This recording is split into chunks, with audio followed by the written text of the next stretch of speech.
अस्सलाम वालेकुम। तो व्यूअर्स, आप देख रहे हैं यूट्यूब चैनल रज़िया का किचन और मुहर्रम के न्याज़ के लिए देगी मतंजन बनाने की रेसिपी शेयर करूंगी आज आपके साथ। बहुत ही आसान और बहुत परफेक्ट तरीके से ये रेसिपी आज मैं आपको जिस तरीके से बनाना सिखाऊंगी ना, तो यकीन करें अगर आप पहली बार भी इस रेसिपी को ट्राई करेंगे तो 100% रिज़ल्ट मिलेंगे आपको मेरी इस रेसिपी के।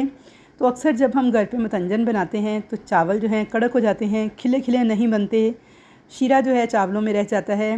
तो कुछ ऐसी टिप्स और ट्रिक्स मैं आपके साथ शेयर करूंगी कि आप मेरी इस रेसिपी को पहली बार में ही बिल्कुल परफेक्ट तरीके से बनाकर तैयार कर लेंगे और देगी स्टाइल का ये मतंजन जो है तैयार होगा आपका बनके। इसमें एक सीक्रेट इंग्रेडिएंट मैं आपको बताऊंगी जिसे आप जब ऐड करेंगे ना तो यकीन करें बिल्कुल देग जैसा जायका, फ्लेवर और खुशबू आएगी आपको इस मतंजन में से। चलिए रेसिपी देख लेते हैं इस मज़ेदार से मतंजन को बनाने की। रेसिपी अगर पसंद आए तो लाइक और शेयर ज़रूर कीजिएगा। तो सबसे पहले मैंने यहाँ पे आधा किलो लिए थे सेला चावल, जिन्हें 3 घंटे के लिए मैंने भिगो के रख दिया था। अगर सेला चावल से आप ये रेसिपी तैयार कर रहे हैं तो आपने लाजमन उन्हें 2 से 3 घंटे पहले भिगो के रखना है, लेकिन अगर आप चाहें तो बासमती चावल से भी इस रेसिपी को तैयार कर सकते हैं। तो यहाँ पे जैसे ही पानी में अच्छे से उबाल आना स्टार्ट हुआ है तो मैं इसके अंदर 4 अदद सब्ज़ इलायचियाँ, 1 दालचीनी की स्टिक, 4 लौंग और 1 बादियान का फूल ऐड कर दूँगी। बहुत प्यारी खुशबू और बहुत प्यारा टेस्ट आएगा इनका चावलों में। साथ ही मैंने 4 अदद छुहारे ऐड कर दिए हैं क्योंकि ये हार्ड होते हैं, तो इनको भी आपने शुरू में ही ऐड कर देना है। पानी के साथ बॉइल हो गए, ये भी सॉफ्ट हो जाएंगे। 1 चुटकी के बराबर मैंने नमक डाल दिया है। नमक हमारे मीठे को बैलेंस करेगा और एक ज़बरदस्त किस्म का फ्लेवर आएगा। तो यहाँ पे चावलों को मैंने डाल दिया था उबलते पानी के अंदर। अब चावलों को हम बॉयल कर लेंगे। 90% तक आपने चावलों को बॉयल कर लेना है। तो क्योंकि ये सेला चावल हैं तो इसलिए आपने इनको बस बराए नाम सी कसर जो है वो छोड़नी है बॉईल करते वक्त। 90% आपने इनको कुक कर लेना है। अगर आप बासमती चावल इस्तेमाल कर रहे हैं तो आपने 1 कनी चावलों को उबाल लेना है। तो चावलों में बहुत ज़्यादा कच्चापन नहीं होना चाहिए। अगर सेला चावल हैं तो उन्हें आपने 90% डन कर लेना है, और अगर बासमती चावल हैं तो उनको आपने 1 कनी तक उबाल लेना है। जब चावलों में आप बहुत ज़्यादा कच्चापन छोड़ देते हैं तो उससे क्या होता है, चावल बाद में कड़क हो जाते हैं। और चावलों को आपने हाई फ्लेम पे बॉईल करना है। हाई फ्लेम पे बॉईल करने से एक तो चावलों की लेंथ अच्छी होती है, दूसरा ये फूलते हैं और खिले खिले बन के तैयार होते हैं। और खुला पानी आपने इस्तेमाल करना है कि जिसमें चावल जो हैं इजीली बॉईल हो जाएं। थोड़े पानी के अंदर भी चावल जुड़ जाते हैं और खिले खिले बन के तैयार नहीं होते। तो ये वो बेसिक टिप्स हैं जिन्हें आपने फॉलो करना है, तो इंशाल्लाह ताला बेहतरीन आपकी रेसिपी बन के तैयार होगी। तो यहाँ पे देखिए चावल मैं आपको चेक करके दिखा रही हूँ कि सेला चावल थे, मैंने एक दाना लिया चावल का, उसे मैंने हल्का सा तोड़ा है तो वो टूट गया है। इसका मतलब है 90% तक ये डन हो चुका है। अब मैं फ्लेम ऑफ कर दूँगी और इन चावलों को एक स्टेनर में निकाल लूँगी। और स्टेनर में निकालने के बाद अब अक्सर लोग क्या करते हैं कि इसके ऊपर ठंडा पानी डाल देते हैं, तो ये गलती आपने हरगिज़ नहीं करनी। आपने इसके ऊपर किसी किस्म का ठंडा पानी नहीं डालना, वरना क्या होगा, चावल कड़क हो जाएंगे। बस आपने ये करना है कि इनको एक दफ़ा इस तरह से हिला के एक साइड पे रख देना है। जो छुहारे इसके अंदर डाले थे उनको निकाल के आपने काट के एक तरफ रख लेना है। और अगर चावल ज़्यादा क्वांटिटी में हों तो चारपाई के ऊपर कपड़ा बिछा के तो उसके ऊपर स्टेन कीजिएगा। अब एक कढ़ाई के अंदर मैंने लिया है 5 टेबल स्पून देसी घी। देसी घी ना हो तो आप डालडा घी भी इस्तेमाल कर सकते हैं और कुकिंग ऑयल भी इस्तेमाल कर सकते हैं, लेकिन देसी घी में या फिर डालडा घी में ज़र्दा ज़्यादा मज़े का बन के तैयार होता है। तो इसलिए कोशिश करें कि मतंजन या ज़र्दा बनाते वक्त आप घी का इस्तेमाल करें, ऑयल का इस्तेमाल ना करें। तो यहाँ पे घी को मैंने थोड़ा सा गर्म कर लिया था। जब घी थोड़ा सा गर्म हो जाएगा तो इसके अंदर आपने आधा कप दूध ऐड कर देना है।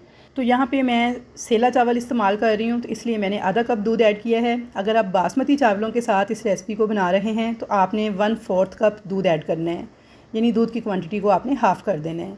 दूध डालने के बाद जैसे ही इसमें बॉयल आएगा तो आपने फ्लेम बिल्कुल लो कर देना है, जैसे चावलों को दम लगाते हैं, और उसके अंदर सारे के सारे चावल ऐड कर देने हैं जो कि हमने बॉईल करके रखे हुए थे। कोई शीरा वगैरह हम तैयार नहीं करेंगे, बस आपने चावलों को इस तरह से फैला देना है और फ्लेम आपने नीचे दम वाला कर देना है। अब साथ ही मैं इसके ऊपर 400 ग्राम चीनी ऐड कर दूँगी। चीनी को आपने इस तरह फैलाते हुए डाल देना है और चावलों के साथ मिक्स कर लेना है।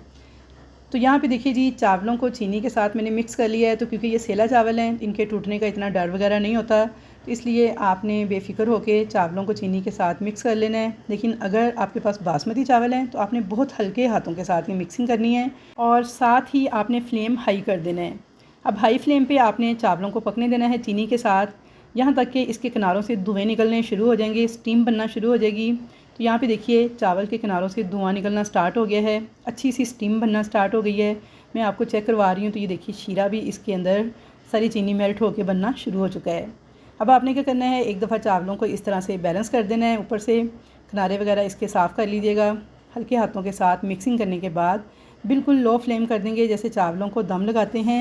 और साथ ही मैंने कुछ ड्राई फ्रूट्स लिए हैं, यहाँ पे नारियल है, टूटी फ्रूटी है, किशमिश है और थोड़े से जो छुहारे हमने काट के रखे थे वो हम सारे इसके ऊपर इस तरह से डाल देंगे। आप हस्बे ज़ायका हस्बे तौफ़ीक इसके ऊपर ड्राई फ्रूट्स ऐड कर सकते हैं। सिर्फ आपने अगर खोया या फिर चमचम मिठाई वगैरह ऐड करनी है तो वो आपने एंड पे ऐड करनी है। उसके अलावा तमाम ड्राई फ्रूट्स जो हैं वो आपने इस तरह से इसके ऊपर डाल देने हैं। अगर बादाम, पिस्ता या अखरोट वगैरह आपके पास हो, काजू वगैरह, तो उन्हें आप हल्का सा ऑयल के अंदर रोस्ट करके फिर डालिएगा, उससे बेहद ज़बरदस्त फ्लेवर आएगा उनका। अब मैं आपको बताऊंगी वो सीक्रेट इंग्रेडिएंट जो कि इसको देगा बिल्कुल देगी मतंजन वाला टेस्ट। तो यहाँ पे देखिए मैंने लिया था केवड़ा एसेंस और सिर्फ मैंने 2 से 3 ड्रॉप्स इसके ऊपर ऐड कर दिए हैं। यहाँ पे मैं केवड़ा एसेंस यूज़ कर रही हूँ। केवड़ा वाटर और केवड़ा एसेंस दोनों डिफरेंट चीज़ें हैं, तो इनको आपने ध्यान से देख के फिर ऐड करना है। कवर कर देंगे इनको और पूरे 25 मिनट के लिए आपने इनको दम लगा देना है और तवा नीचे ज़रूर रखना है। तवा रख के आपने इसे 25 मिनट के लिए दम पे छोड़ देना है। अगर बासमती चावल इस्तेमाल कर रहे हैं तो सिर्फ 15 मिनट के लिए दम पे छोड़िएगा। अब मैं आपको बता दूँ कि केवड़ा वाटर और केवड़ा एसेंस इन दोनों में क्या फ़र्क है, क्योंकि मेरी इस रेसिपी को बहुत से लोगों ने ट्राई किया, बहुत अच्छा फ़ीडबैक दिया, लेकिन केवड़ा एसेंस और केवड़ा वाटर पे आके अक्सर लोगों को कन्फ्यूजन हो जाती है। तो मैंने सोचा आज मैं आपकी ये कन्फ्यूजन दूर कर दूँ। तो ये देखिए ये है केवड़ा वाटर, ठीक है, ये करशी वालों का है और ये लाइट होता है। ये है केवड़ा एसेंस, ये बहुत ज़्यादा स्ट्रॉन्ग फ्लेवर में होता है। इसके 2 ड्रॉप्स केवड़ा वाटर के 1 टेबल स्पून के बराबर हैं। अगर आप केवड़ा वाटर यूज़ करेंगे तो आपने पूरा 1 टेबल स्पून भर के डालना है, लेकिन अगर आप केवड़ा एसेंस यूज़ करेंगे तो सिर्फ 2 से 3 ड्रॉप्स डालने हैं। अब मैं आपको कलर चेक करवा दूँ तो पिछली रेसिपी के अंदर मैंने ये कलर यूज़ किए थे, तो मुझे बहुत ज़्यादा कमेंट्स के अंदर पूछा गया था जी ये कलर आपने कहाँ से लिए हैं और ये हम कहाँ से ऑर्डर करके मंगवा सकते हैं। तो ये देखिए ये बहुत ही ज़बरदस्त किस्म के जादुई कलर हैं, फूड कलर्स हैं ये ब्लेंड डाइस्टेफ। अच्छा आप ना गूगल करके इनको सर्च कर लीजिएगा, इनकी वेबसाइट है, वहाँ से अगर आप मंगवाना चाहें तो वहीं से आप कॉन्टैक्ट करके मंगवा सकते हैं।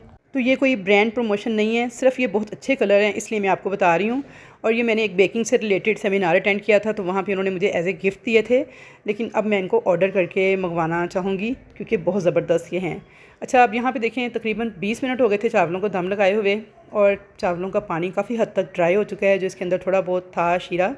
अब इसके ऊपर ना आपने इस तरह से 2 से 3 जगहों के ऊपर ना सिर्फ 3-3, 4-4 ड्रॉप्स इन कलर्स के डाल देने हैं। कोई बहुत ज़्यादा कलर आपको पानी में मिक्स करने की ज़रूरत नहीं है, ये जेल फूड कलर हैं, तो इसलिए मैंने इनको डाल दिया है 2-2, 3 ड्रॉप्स डिफरेंट जगहों पे। और इतना प्यारा शेड आता है ना इनका चावलों के अंदर, बिल्कुल ऐसे जैसे रेस्टोरेंट्स पे या देगी मतंजन हम खाते हैं ना, प्यारे प्यारे खिले खिले कलर्स वाला, तो बिल्कुल ऐसे ही कलर्स और ऐसे ही शेड आएंगे।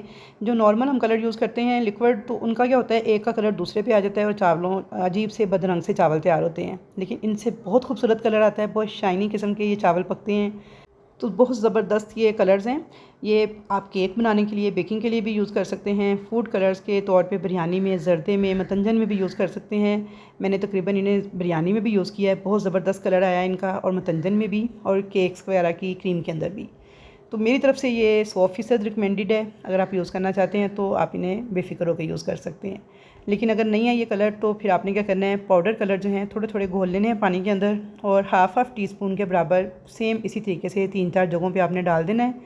और साथ ही मैं इसके अंदर चमचम और गुलाब जामुन, थोड़ी सी मिठाई थी मेरे पास, तो मैं इस तरीके से ये भी इसके साथ ही ऐड कर दूँगी और कवर करके अब आपने इसे 5 से 7 मिनट मज़ीद दम पे लगा देना है। 20 मिनट हमने इसे पहले दम दिया था, 5 से 7 मिनट मज़ीद दम पे लगाया है, तो टोटल इसे मैंने 26 से 27 मिनट तक दम दिया था। तो ये टाइमिंग थी सेला चावलों के लिए, लेकिन अगर आप बासमती चावलों के साथ इस रेसिपी को ट्राई कर रहे हैं तो आपने टोटल 15 से 20 मिनट दम लगाना है और 10 मिनट के बाद खोल के, 10 से 15 मिनट के बाद आपने खोल के तो इसके अंदर कलर्स वगैरह ऐड करके दोबारा से इसे 5-7 मिनट दम लगा लेना है।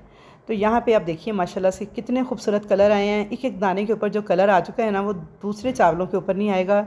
मतलब ये कि बहुत ही खुशनुमा चावल बन के तैयार हो चुके हैं हमारे, और एक एक दाना अलग अलग खिला खिला परफेक्ट मेजरमेंट के साथ पूरा पूरा मीठा था इसके अंदर। देगी मतंजन हमारा बन के तैयार है। तो व्यूअर्स, अगर आपको इस स्टेज पे ये रेसिपी ज़रा भी अच्छी लग रही है या इससे कुछ सीखने को मिला है तो जल्दी से वीडियो को लाइक करें, ज़्यादा से ज़्यादा मिलने जुलने वालों के साथ शेयर करें और कमेंट सेक्शन के अंदर अपना फीडबैक देना मत भूलिएगा कि कैसी लगी आपको मेरी ये रेसिपी। तो यहाँ पे इसे डिश आउट कर लेते हैं और ये देखिए माशाल्लाह कलर देखें कितने खूबसूरत हैं। और मैं आपको चेक करवा दूं कि सेला चावल होने के बावजूद ये देखिए कितना नरम और कितना जूसी मतंजन बन के तैयार हुआ है। ना तो चावल इसमें अकड़े हैं, ना इसमें किसी किस्म की कोई और कमी थी। तो आई होप व्यूअर्स कि आपको मेरी आज की ये रेसिपी ज़रूर पसंद आएगी। इंशाल्लाह ताला मुलाकात होगी आपके साथ मज़ीद अच्छी और ऑथेंटिक रेसिपीज़ के साथ। तब तक के लिए अल्लाह हाफिज़।